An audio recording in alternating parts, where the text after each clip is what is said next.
Bismillahirrahmanirrahim. Assalamualaikum warahmatullahi wabarakatuh. Alhamdulillah hamdan katsiran thayyiban mubarakan fi kama yuhibbu rabbuna wa yarda. Amma ba'du. Insyaallah pada kesempatan kali ini kita akan mulai membaca dari buah karya Profesor Dr. Abdul Razzaq Al-Badar hafizahullahu taala, yang mana buku beliau ini sudah diterjemahkan oleh Dr. Muhammad Saifuddin Hakim MSc, ya, yang diberi sebuah judul 10 Kaidah Penyucian Jiwa. Ya. Langsung saja kita kepada pendahuluan. Segala puji bagi Allah Ta'ala, Rabb semesta alam. Salawat dan salam semoga tercurahkan kepada Nabi yang paling mulia, penutup para Rasul, teladan dan penyejuk mata kita, yaitu Nabi Muhammad SAW. Juga kepada keluarga dan sahabat beliau seluruhnya, serta semua orang yang berjalan di atas petunjuk beliau sampai hari kiamat nanti. Jiwa manusia yang memiliki dua sisi, yaitu baik dan buruk, sangatlah penting dan urgen untuk diperhatikan. Allah Ta'ala telah bersumpah dengan sejumlah makhluknya yang agung, yang menunjukkan keagungannya dalam surah Asy-Syams, bahwasanya di sana ada jiwa yang beruntung dan ada jiwa yang tidak beruntung.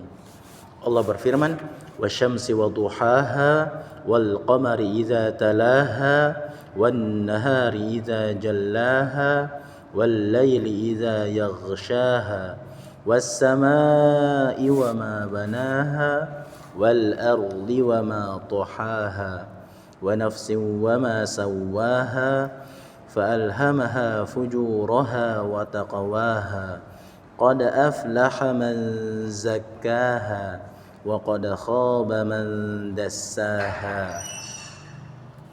Demi matahari dan cahayanya di pagi hari, dan bulan apabila mengiringinya, dan siang apabila menampakkannya, dan malam apabila menutupinya, dan langit serta pembinaannya, dan bumi serta penghamparannya, dan jiwa serta penyempurnaannya. Maka Allah mengilhamkan kepada jiwa itu jalan kefasikan dan ketakwaannya. Sesungguhnya beruntunglah orang yang menyucikan jiwa itu, dan sesungguhnya merugilah orang yang mengotori jiwa itu. Surah Asy-Syams ayat 1-10. Allah Ta'ala berfirman sebagaimana ayat di atas, qad aflaha man zakkaha. Sesungguhnya beruntunglah orang yang menyucikan jiwa itu. Makna asal dari kata az-zakat adalah bertambahnya kebaikan, sehingga yang dimaksud dengan ayat tersebut adalah bahwa siapa saja yang berusaha untuk menyucikan, memperbaiki dan mengisi jiwa dengan memperbanyak amalan, ketaatan dan kebaikan, serta menjauhi segala keburukan, maka pastilah dia akan beruntung. Allah Ta'ala juga berfirman, wa qad khaba man dassaha, dan sesungguhnya merugilah orang yang mengotorinya. Makna asal kata tadasiyah adalah menutupi. Orang yang bermaksiat, artinya dia telah menutupi jiwanya yang mulia dengan melakukan berbagai macam dosa, menguburnya dengan berbagai hal yang rendah dan hina, menghancurkan dan merusaknya dengan melakukan berbagai hal yang tercela, sehingga jiwanya pun menjadi jiwa yang rendah dan hina, sehingga dengan hal itu jiwa tersebut berhak mendapatkan kesengsaraan dan kerugian di akhirat, wal iyadzu billah. Jiwa yang mulia, ya, dalam kitab Al-Fawaid karya Ibnu Qayyim, ia mengatakan jiwa yang mulia tidaklah ridha terhadap sesuatu kecuali terhadap sesuatu yang paling tinggi, paling mulia dan paling terpuji hasil akhirnya. Adapun jiwa yang rendah, dia hanya berputar di sekeliling perkara yang hina. Dia menghampiri perkara hina itu sebagaimana lalat menghampiri kotoran. Jiwa yang mulia dan tinggi tidak akan ridho terhadap tindak kezaliman, hal yang vulgar, pencurian, pengkhianatan, karena jiwanya lebih besar dan lebih mulia dari itu semua. Sedangkan jiwa yang hina dan rendah berkebalikan dengan hal itu. Maka setiap jiwa yang cenderung kepada sesuatu yang selaras dan sesuai dengannya. Al-Fawaid karya Ibnu Qayyim halaman 178. Oleh karena itu pentingnya penyucian jiwa tersebut. Maka setiap muslim yang ingin memperbaiki diri wajib memperhatikannya dengan sungguh-sungguh, memaksa jiwanya untuk mewujudkan tujuan yang terpuji ini dalam kehidupannya, sehingga dia beruntung di dunia dan di akhirat, serta menikmati kebahagiaan yang hakiki. Sesungguhnya jiwa seorang muslim memiliki hak sebagaimana sabda Nabi kita Muhammad sallallahu alaihi wasallam, wa inna li nafsika 'alaika haqqan. Sesungguhnya jiwamu memiliki hak atas dirimu. Ya, sungguh keliru orang yang menyangka bahwa hak jiwa tersebut adalah dengan bersikap keras kepadanya dan menghalanginya dari fitrah yang telah ditetapkan oleh Allah Ta'ala. Sebagaimana juga keliru orang yang menyangka bahwa hak jiwa tersebut adalah dengan meremehkan dan abai memperbaiki serta membiarkannya tenggelam dalam syahwat. Sangatlah jauh dari kebenaran. Penyucian jiwa bukanlah semacam itu. Bahkan penyucian jiwa itu adalah dengan menempuh jalan-jalan syariat dengan sikap pertengahan tanpa disertai sikap berlebih-lebihan dan sikap meremehkan. Akan tetapi penyucian jiwa itu adalah dengan berpegang teguh dengan petunjuk Rasulullah sallallahu alaihi wasallam dan jalannya yang lurus. Penulis Syekh Abdul Razak bin Abdul Muhsin Al-Badr hafizahullah ta'ala akan menyebutkan 10 kaidah penting dalam kitab yang ringkas ini yang akan membantu seorang muslim dalam menyucikan, memperbaiki dan membersihkan jiwa dari segala hal yang akan mengotorinya. Penulis memohon kepada Allah Ta'ala untuk menyucikan jiwa kami, memperbaiki amalan kami, meluruskan ucapan kami, menunjukkan kebenaran kepada kami dan memberikan taufik untuk mengikutinya, menjauhkan dari fitnah baik yang tampak atau yang tersembunyi. Salawat dan salam semoga tercurahkan kepada Nabi kita Muhammad sallallahu alaihi wasallam, kepada keluarga dan para sahabatnya. Amin. Langsung saja kita masuk kepada kaidah pertama. Kaidah pertama, tauhid adalah kunci pokok penyucian jiwa. Sesungguhnya tauhid adalah tujuan Allah Subhanahu wa taala ketika menciptakan kita. Sebagaimana firman-Nya, "Wa ma khalaqtul jinna wal ins illa liya'budun." Dan tidaklah aku menciptakan jin dan manusia kecuali untuk beribadah kepadaku. Quran surah Az-Zariyat ayat 56.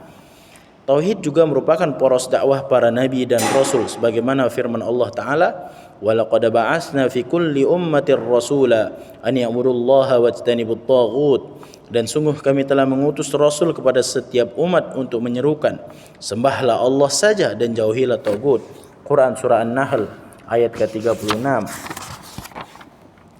Tauhid adalah kewajiban pertama yang harus dilaksanakan manusia agar masuk ke dalam agama Islam. Demikian pula tauhid adalah materi pertama yang wajib diajarkan oleh para juru dakwah.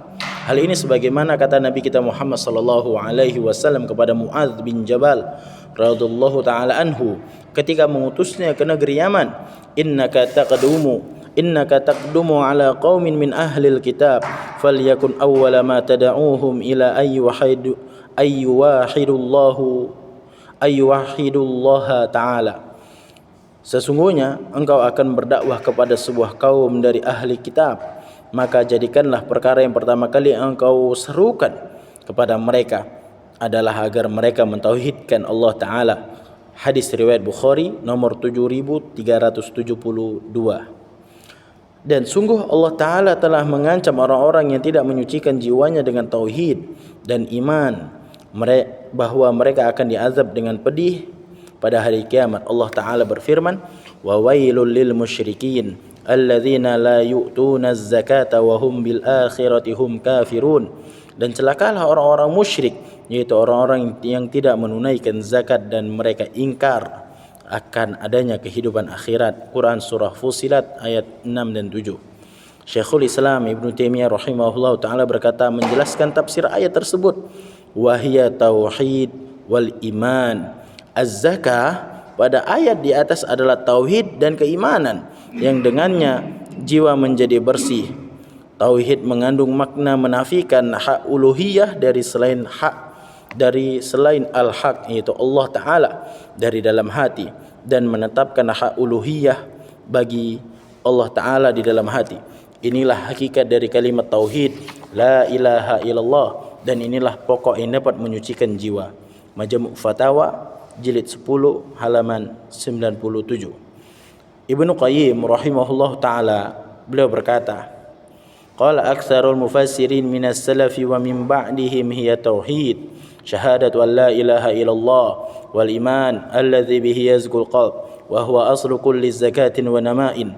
Mayoritas ahli tafsir dari kalangan salaf dan setelahnya berkata, az-zakah pada ayat tersebut berarti tauhid, yaitu syahadat la ilaha illallah dan keimanan yang dengannya hati menjadi bersih.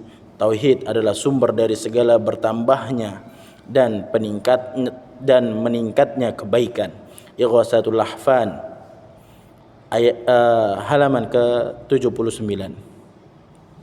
Sebagaimana tauhid adalah pokok penyucian dan pembersihan jiwa, maka kesyirikan adalah perkara yang paling mengotori dan merusak jiwa manusia. Bahkan kesyirikan akan menghapus seluruh amalan kita. Sebagaimana firman Allah Ta'ala, وَلَقَدْ أُوحِيَ إِلَيْكَ وَإِلَى الَّذِينَ مِنْ قَبْلِكَ لَئِنْ أَشْرَكْتَ لَيَحْبَطَنَّ عَمَلُكَ وَلَتَكُونَنَّ مِنَ الْخَاسِرِينَ. Dan sesungguhnya telah diwahyukan kepadamu dan kepada nabi-nabi yang sebelummu, jika kamu mempersekutukan Allah, niscaya akan hapuslah amalmu dan tentulah kamu termasuk orang-orang yang merugi. Quran surah Az-Zumar ayat 65. Kesyirikan adalah dosa yang apabila dibawa mati, Allah Ta'ala tidak akan mengampuni dosa itu selama-lamanya. Sebagaimana firman Allah Ta'ala, Inna Allah la yaghfiru an yushraka bihi wa yaghfiru ma duna dhalika liman yasha wa man yushrik billahi faqad iftara ithman 'azima. Sesungguhnya Allah tidak akan mengampuni dosa syirik, dan Allah mengampuni segala dosa yang tingkatannya lebih rendah dari syirik itu bagi siapa saja yang Allah kehendaki. Quran surah An-Nisa ayat ke-48. Allah Ta'ala mengharamkan surga bagi orang yang mempersekutukannya dengan selainnya, sebagaimana firman Allah Ta'ala, innahu may yusyrik billahi faqad haramallahu alaihi al-jannah wa ma'wahu an-nar wa ma lil-zalimin min ansar. Sesungguhnya barang siapa yang mempersekutukan sesuatu dengan Allah, maka sungguh Allah mengharamkan surga baginya dan tempatnya ialah neraka, dan tidaklah ada wa ma lil-zalimin min ansar, dan tidaklah ada bagi orang-orang yang melakukan kezaliman itu seorang penolong pun. Quran surah Al-Maidah ayat ke-72. Jika seorang hamba memurnikan tauhid, maka akan terwujudlah kesucian jiwa yang sempurna. Dia akan mendapatkan hidayah dan rasa aman yang sempurna di dunia dan di akhirat. Sebagaimana firman Allah Ta'ala, alladzina amanu wa lam yalbisu imanahum bizulmin ulaika lahumul amnu wa hum muhtadun. Orang-orang yang beriman dan tidak mencampur adukan iman mereka dengan kezaliman, yaitu kesyirikan, mereka itulah orang-orang yang mendapatkan keamanan, dan mereka itu adalah orang-orang yang mendapatkan petunjuk. Quran surah Al-An'am ayat 82. Ketika seorang hamba mengikhlaskan penghambaan diri dan rasa cinta kepada Allah Ta'ala, maka amalnya pun menjadi ikhlas dan tepat, jiwanya pun menjadi bersih dan baik. Dan ketika masuk hal-hal yang merusak berupa kotoran dan kesyirikan, maka masuklah noda dan kotoran itu dalam jiwa sesuai dengan kadarnya. Oleh karena itu, jiwa tidak akan suci kecuali dengan memurnikan tauhid dan mengesahkan Allah Ta'ala dalam beribadah, serta mengikhlaskan amal hanya untuknya, sebagaimana firman Allah Ta'ala, ala lillahid dinul khalis. Ingatlah, hanya milik Allah lah agama yang murni dari kesyirikan. Quran surah Az-Zumar ayat ketiga. Dan begitu pula jiwa tidak akan suci kecuali dengan membersihkan jiwa dari segala bentuk kesyirikan dan segala sesuatu yang membatalkan dan melemahkan tauhid.